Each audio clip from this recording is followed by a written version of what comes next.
Israel ha desaparecido. Judá ha dejado de existir. Miles de esperanzas y posibilidades han quedado reducidas a escombros.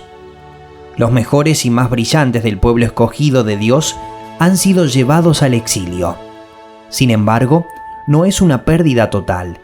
Un remanente fiel, un puñado de personas leales a Dios, sobrevive en una lejana Babilonia. Uno de ellos, Daniel, se convierte en un personaje importante, no en uno, sino en 2 imperios. Mientras tanto, los profetas dan la esperanza de un futuro mejor.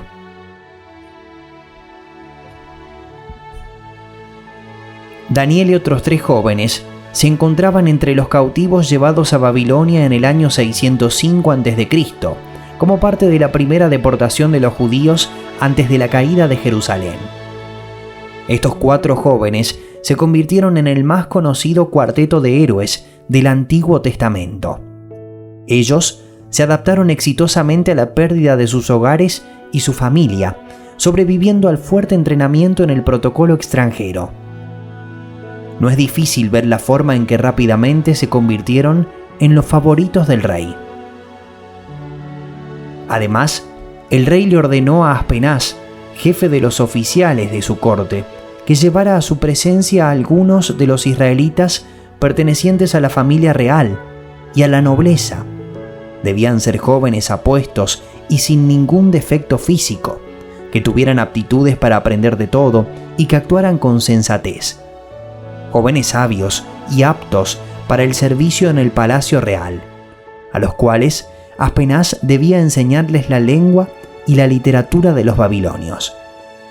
El rey les asignó raciones diarias de comida y del vino que se servía en la mesa real.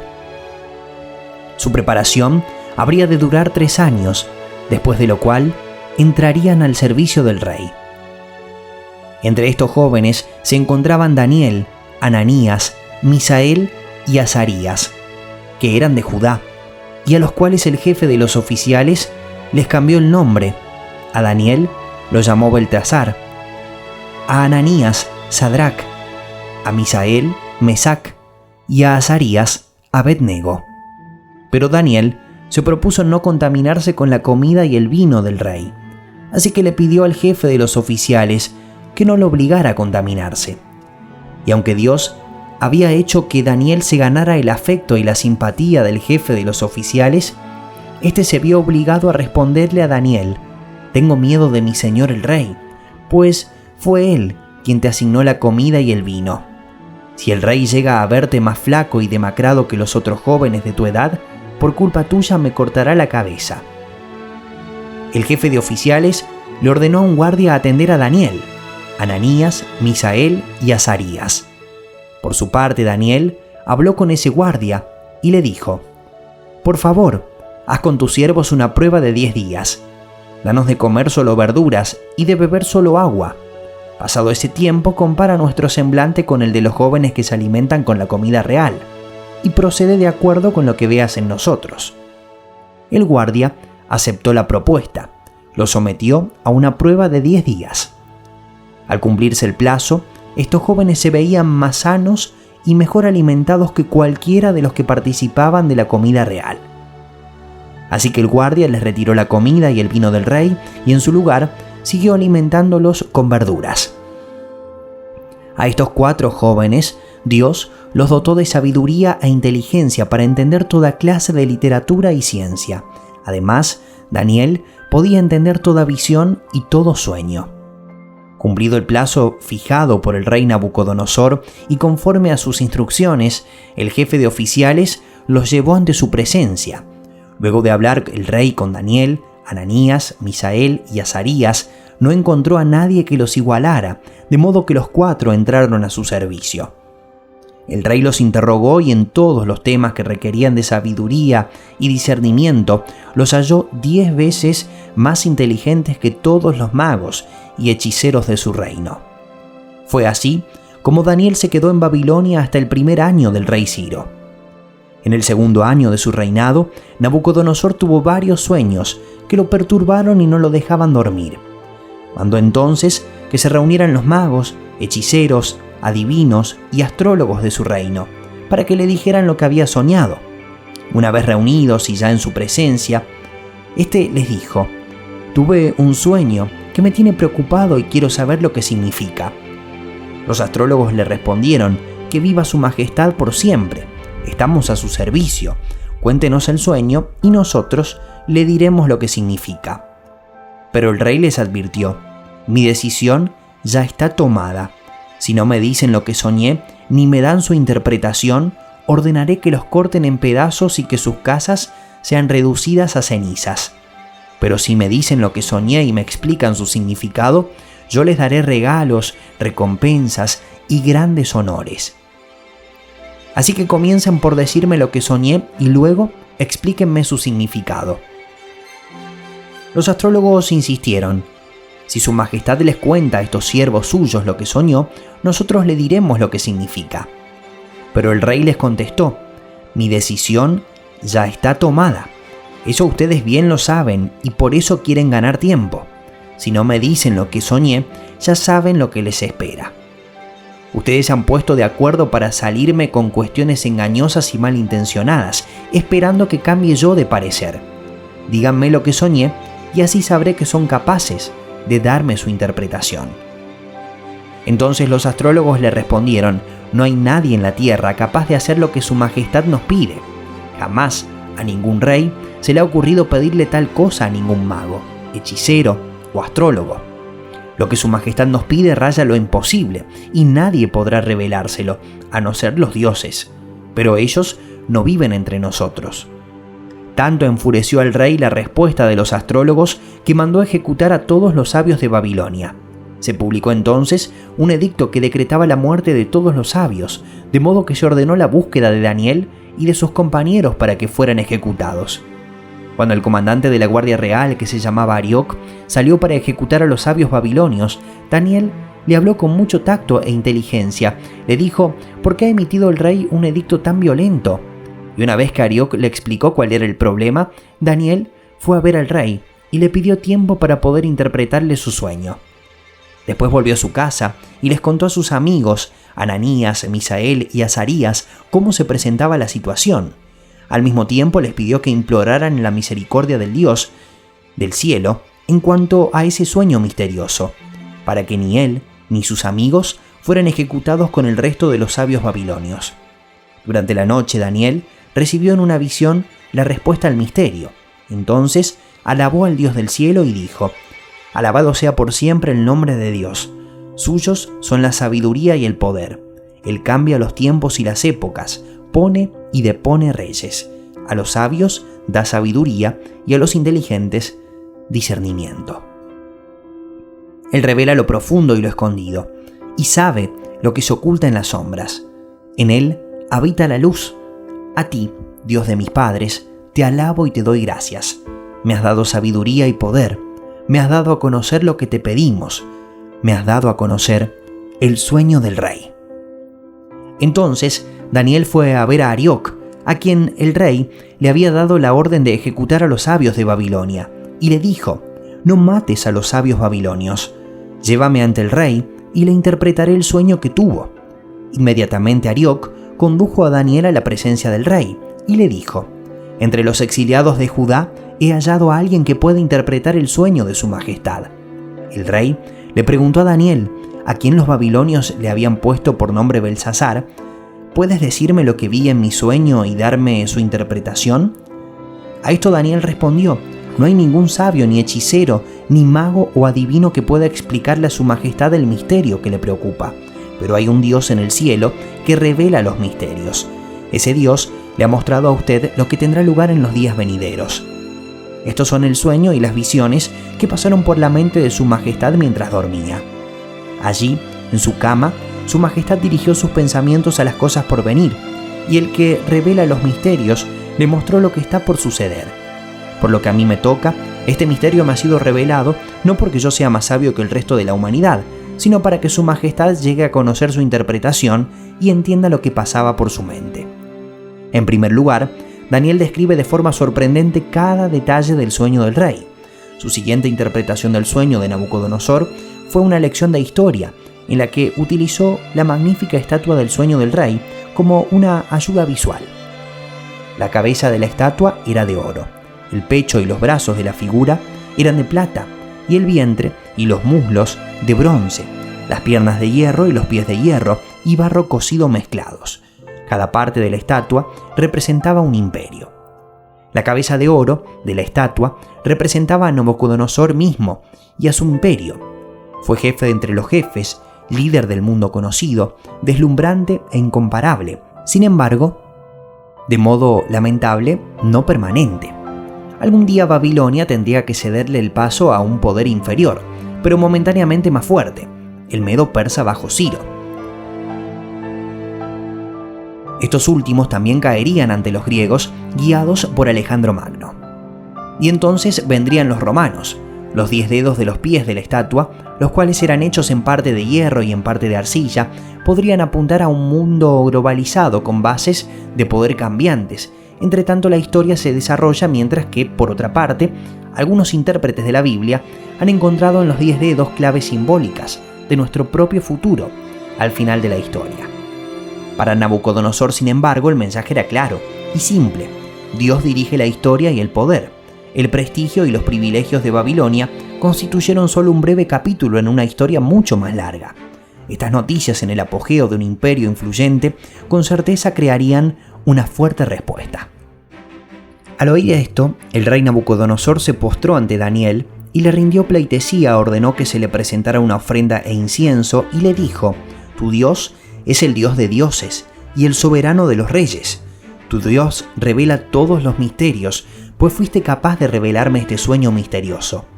Luego el rey puso a Daniel en un puesto prominente y lo colmó de regalos. Lo nombró gobernador de toda la provincia de Babilonia y jefe de todos los sabios. Además, a solicitud de Daniel, el rey nombró a Sadrac, Mesac y Abednego administradores de la provincia de Babilonia. Daniel, por su parte, permaneció en la corte real. Daniel tenía el don de interpretar el significado de las imágenes de los sueños, pero ni él ni sus 3 amigos fueron autorizados a arrodillarse ante los ídolos. Solo hubo una cosa a la que se negaron a adaptarse: las prácticas del culto extranjero que violaban su compromiso con Dios. En ese sentido, eran disidentes, disconformes y delincuentes. Nabucodonosor decidió erigir una estatua de unos 27 metros y medio de altura y 2,75 metros de ancho. Cuando a la gente se le ordenó postrarse y adorar a la estatua, 3 hombres se mantuvieron erguidos y se negaron a cumplir. El rey no estaba feliz. El rey Nabucodonosor mandó hacer una estatua de oro, de 27 metros de alto por 2,5 metros de ancho, y mandó que la colocaran en los llanos de Dura, en la provincia de Babilonia.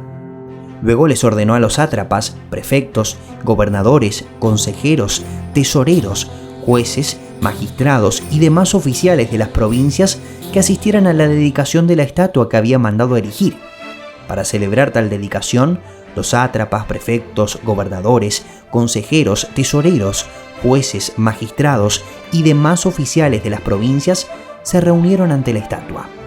Entonces, los heraldos proclamaron a voz en cuello: «A ustedes, pueblos, naciones y gente de toda lengua, se les ordena lo siguiente: tan pronto como escuchen la música de trompetas, flautas, cítaras, liras, arpas, zampoñas y otros instrumentos musicales, deberán inclinarse y adorar la estatua de oro que el rey Nabucodonosor ha mandado erigir.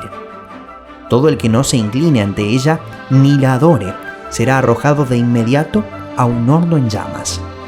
Ante tal amenaza, tan pronto como se escuchó la música de todos esos instrumentos musicales, todos los pueblos y naciones y gente de toda lengua se inclinaron y adoraron la estatua de oro que el rey Nabucodonosor había mandado erigir. Pero algunos astrólogos se presentaron ante el rey y acusaron a los judíos. «¡Que viva su majestad por siempre!», exclamaron. «Usted ha emitido un decreto ordenando que todo el que oiga la música de trompetas, flautas, cítaras, liras, arpas, zampoñas y otros instrumentos musicales se incline ante la estatua de oro y la adore. También ha ordenado que todo el que no se incline ante la estatua ni la adore será arrojado a un horno en llamas. Pero hay algunos judíos, a quienes su majestad ha puesto al frente de la provincia de Babilonia, que no acatan sus órdenes. No adoran a los dioses de su majestad ni a la estatua de oro que mandó a erigir. Se trata de Sadrac, Mesac y Abed-Nego. Lleno de ira, Nabucodonosor los mandó llamar. Cuando los jóvenes se presentaron ante el rey, Nabucodonosor les dijo: «Ustedes tres, ¿es verdad que no honran a mis dioses ni adoran a la estatua de oro que he mandado erigir? Ahora que escuchen la música de los instrumentos musicales, más le vale que se inclinen ante la estatua que he mandado hacer y que la adoren. De lo contrario, serán lanzados de inmediato a un horno en llamas, y no habrá Dios capaz de librarlos de mis manos». Sadrac, Mesac y Abed-Nego le respondieron a Nabucodonosor: «No hace falta que nos defendamos ante su majestad. Si se nos arroja al horno en llamas, el Dios al que servimos puede librarnos del horno y de las manos de su majestad. Pero aun si nuestro Dios no lo hace así, sepa usted que no honraremos a sus dioses, ni adoraremos a su estatua». Ante la respuesta de Sadrac, Mesac y Abed-Nego, Nabucodonosor se puso muy furioso y cambió su actitud hacia ellos. Mandó entonces que se calentara el horno 7 veces más de lo normal y que algunos de los soldados más fuertes de su ejército ataran a los 3 jóvenes y los arrojaran al horno en llamas. Fue así como los arrojaron al horno con sus mantos, sandalias, turbantes y todo, es decir, tal y como estaban vestidos. Tan inmediata fue la orden del rey y tan caliente estaba el horno que las llamas alcanzaron y mataron a los soldados que arrojaron a Sadrac, Mesac y Abed-Nego, los cuales, atados de pies y manos, cayeron dentro del horno en llamas. En ese momento, Nabucodonosor se puso de pie y sorprendido les preguntó a sus consejeros: «¿Acaso no eran 3 los hombres que atamos y arrojamos al fuego?». «Así es, su majestad», le respondieron. «Pues miren», exclamó, «allí en el fuego veo a 4 hombres, sin ataduras y sin daño alguno, y el cuarto tiene la apariencia de un dios». Dicho esto, Nabucodonosor se acercó a la puerta del horno en llamas y gritó: «Sadrac, Mesac y Abed-Nego, siervos del Dios Altísimo, salgan de allí y vengan acá». Cuando los 3 jóvenes salieron del horno, los sátrapas, prefectos, gobernadores y consejeros reales se arremolinaron en torno a ellos y vieron que el fuego no les había causado ningún daño y que ni uno solo de sus cabellos se había chamuscado. Es más, su ropa no estaba quemada y ni siquiera olía a humo. Entonces exclamó Nabucodonosor: «Alabado sea el Dios de estos jóvenes, que envió a su ángel y los salvó». Ellos confiaron en él y, desafiando la orden real, optaron por la muerte antes que honrar o adorar a otro Dios que no fuera el suyo. Por tanto, yo decreto que se descuartice a cualquiera que hable en contra del Dios de Sadrac, Mesac y Abed-Nego y que su casa sea reducida a cenizas, sin importar la nación a que pertenezca o la lengua que hable. No hay otro Dios que pueda salvar de esta manera». Después de eso, el rey promovió a Sadrac, Mesac y Abed-Nego a un alto puesto en la provincia de Babilonia. El orgullo regularmente precede a una caída, pero pocos dirigentes del mundo caen tan bajo como Nabucodonosor y luego recuperan su poder. El rey tuvo otro sueño espectacular, esta vez con un árbol. Daniel fue llamado de nuevo y le informó a Nabucodonosor que el gran árbol representaba al rey mismo. En el sueño el árbol estaba cortado, simbolizando que el rey perdería todo y enloquecería al punto de que su comportamiento se asemejaría al de una bestia salvaje. Un año más tarde, mientras las palabras de orgullo y arrogancia aún permanecían en sus labios, Nabucodonosor fue afectado de repente por un trastorno mental y del comportamiento que causó las más graves formas de desorientación. Vivía en el monte, comiendo hierba y actuando como un animal común. Luego fue sanado de forma milagrosa, por lo que le dio el crédito al Dios de Daniel, y regresó al palacio de Babilonia como un hombre sano. Avancemos rápidamente hasta el nuevo rey, Belsasar, quien hace caso omiso a Daniel y deshonra a Dios. Una vez en una fiesta de gala, Belsasar vierte su mejor vino en cálices tomados del templo de la santa ciudad de Jerusalén, y sus invitados beben con alegría burlona. En el clímax de la diversión, de repente aparece una mano grande y misteriosa que escribe algo en la pared de la sala de banquetes: Mene, Mene, Tekel, Parsin. El rey se asustó y llamó a Daniel para que le diera sentido a aquellas palabras. El significado de la escritura en la pared era: ha sido puesto en la balanza y no pesa lo que debería pesar. El rey era poderoso ahora, pero pronto él y su reino serían débiles, advirtió Daniel. Esa misma noche, cuando la fiesta se terminaba, los persas invasores entraron victoriosamente por las puertas de Babilonia y mataron al rey Belsasar. Entonces Daniel le sirvió a otro rey y otro imperio con honor y distinción.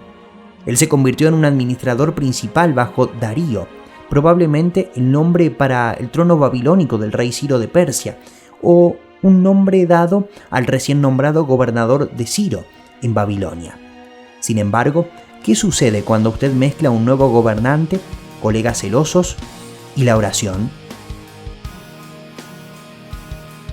Para el control eficaz de su reino, Darío consideró prudente nombrar a 120 sátrapas y 3 administradores, uno de los cuales era Daniel. Estos sátrapas eran responsables ante los administradores a fin de que los intereses del rey no se vieran afectados. Y tanto se distinguió Daniel por sus extraordinarias cualidades administrativas que el rey pensó en ponerlo al frente de todo el reino. Entonces los administradores y los sátrapas empezaron a buscar algún motivo para acusar a Daniel de malos manejos en los negocios del reino. Sin embargo, no encontraron de qué acusarlo porque, lejos de ser corrupto o negligente, Daniel era un hombre digno de confianza. Por eso concluyeron: nunca encontraremos nada de qué acusar a Daniel, a no ser algo relacionado con la ley de su Dios. Formaron entonces los administradores y sátrapas una comisión para ir a hablar con el rey, y estando en su presencia le dijeron: que viva para siempre su majestad, el rey Darío. Nosotros, los administradores reales, juntos con los prefectos, sátrapas, consejeros y gobernadores, convenimos en que su majestad debiera emitir y confirmar un decreto que exija que, durante los próximos 30 días, sea arrojado al foso de los leones todo el que adore a cualquier dios u hombre que no sea su majestad. Expida usted ahora ese decreto y póngalo por escrito. Así, conforme a la ley de los medos y los persas, no podrá ser revocado. El rey Darío expidió el decreto y lo puso por escrito. Cuando Daniel se enteró de la publicación del decreto, se fue a su casa y subió a su dormitorio, cuyas ventanas se abrían en dirección a Jerusalén. Allí se arrodilló y se puso a orar y alabar a Dios, pues tenía por costumbre orar 3 veces al día. Cuando aquellos hombres llegaron y encontraron a Daniel orando e implorando la ayuda de Dios, fueron a hablar con el rey respecto al decreto real. ¿No es verdad que su majestad publicó un decreto? Según entendemos, todo el que en los próximos 30 días adore a otro dios u hombre que no sea su majestad será arrojado al foso de los leones. El decreto sigue en pie, contestó el rey. Según la ley de los medos y los persas, no puede ser derogado. Pues Daniel, respondieron ellos, que es uno de los exiliados de Judá, no toma en cuenta a su majestad ni al decreto que ha promulgado. Todavía sigue orando a su Dios 3 veces al día. Cuando el rey escuchó esto, se deprimió mucho y se propuso salvar a Daniel, así que durante todo el día buscó la forma de salvarlo. Pero aquellos hombres fueron a ver al rey y lo presionaron. No olvide su majestad que, según la ley de los medos y los persas, ningún decreto ni edicto emitido por el rey puede ser derogado. El rey dio entonces la orden y Daniel fue arrojado al foso de los leones. Allí, el rey animaba a Daniel: que tu Dios, a quien siempre sirves, se digne salvarte. Trajeron entonces una piedra y con ella taparon la boca del foso. El rey lo selló con su propio anillo y con el de sus nobles, para que la sentencia contra Daniel no pudiera ser cambiada. Luego volvió a su palacio y pasó la noche sin comer y sin divertirse, y hasta el sueño se le fue. Tan pronto como amaneció, se levantó y fue al foso de los leones. Se acerca lleno de ansiedad, gritó: Daniel, siervo del Dios viviente, ¿pudo tu Dios, a quien siempre sirves, salvarte de los leones? Que viva su majestad por siempre, contestó Daniel desde el foso. Mi Dios envió a su ángel y le cerró la boca a los leones. No me han hecho ningún daño porque Dios bien sabe que soy inocente. Tampoco he cometido nada malo contra su majestad. Sin ocultar su alegría, el rey ordenó que sacaran del foso a Daniel. Cuando lo sacaron, no se le halló ningún rasguño, pues Daniel confiaba en su Dios. Entonces el rey mandó traer a los que falsamente lo habían acusado y ordenó que los arrojaran al foso de los leones junto con sus esposas y sus hijos. No habían tocado el suelo cuando ya los leones habían caído sobre ellos y les habían triturado los huesos. Más tarde, el rey Darío firmó este decreto: a todos los pueblos, naciones y lenguas de este mundo, paz y prosperidad para todos. He decretado que en todo lugar de mi reino la gente adore y honre al Dios de Daniel, porque Él es el Dios vivo y permanece para siempre. Su reino jamás será destruido y su dominio jamás tendrá fin. Él rescata y salva, hace prodigios en el cielo y maravillas en la tierra. Ha salvado a Daniel de las garras de los leones. Incluso en el exilio, un remanente fiel de Dios continuaba creciendo. El profeta Jeremías ya había muerto, pero quizás su mensaje todavía sonaba en sus corazones, el mensaje de Dios, de la compasión suprema y finalmente el retorno a la patria. Aunque Jeremías había profetizado una nube de oscuridad y castigo, el profeta Jorón, de Judá, no había terminado la historia en un tono menor. Detrás de las páginas de ruina y pérdida había una brillante página de misericordia, una última palabra de restauración vinculada al carácter amoroso de Dios. Esto dice el Señor: yo lo salvaré.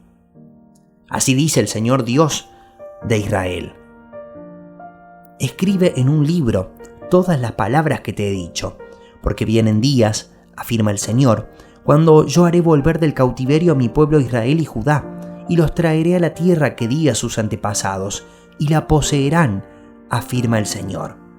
En aquel día, afirma el Dios Todopoderoso, quebraré el yugo que mi pueblo lleva sobre el cuello, romperé sus ataduras, y ya no serán esclavos de extranjeros. No temas, Jacob, siervo mío, no te asustes, Israel, afirma el Señor. A ti, Jacob, te libraré de ese país lejano, a tus descendientes los libraré del exilio.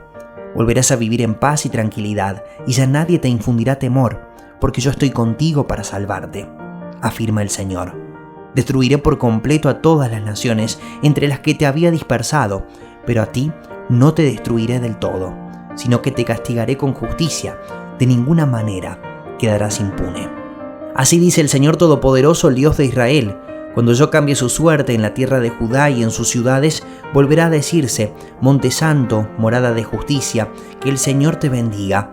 Allí habitarán juntos Judá y todas sus ciudades, los agricultores y los pastores de rebaños. Daré de beber a los sedientos y saciaré a los que estén agotados. Así dice el Señor: cuando a Babilonia se le hayan cumplido los 70 años, yo los visitaré y haré honor a mi promesa en favor de ustedes, y los haré volver a este lugar, porque yo sé muy bien los planes que tengo para ustedes, afirma el Señor, planes de bienestar y no de calamidad, a fin de darles un futuro y una esperanza. Entonces ustedes me invocarán y vendrán a suplicarme, y yo los escucharé. Me buscarán y me encontrarán, cuando me busquen de todo corazón. Me dejaré encontrar, afirma el Señor, y los haré volver del cautiverio. Yo los reuniré de todas las naciones y de todos los lugares a donde los haya dispersado, y los haré volver al lugar del cual los deporté, afirma el Señor. La nota final de esperanza de Jeremías sonó con claridad. La poderosa Babilonia cayó en las manos de los invasores persas en el año 539 a.C.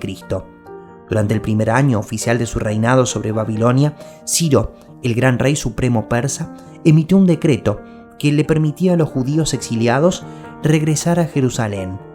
Por lo tanto, en poco menos de 70 años, después de las primeras deportaciones que comenzaron en el 605 a.C., la caravana de los deportados caminó en sentido opuesto, alabando a Dios a cada paso del camino por haber guiado la historia hacia su buen fin. Ellos regresaban a casa. Continuará.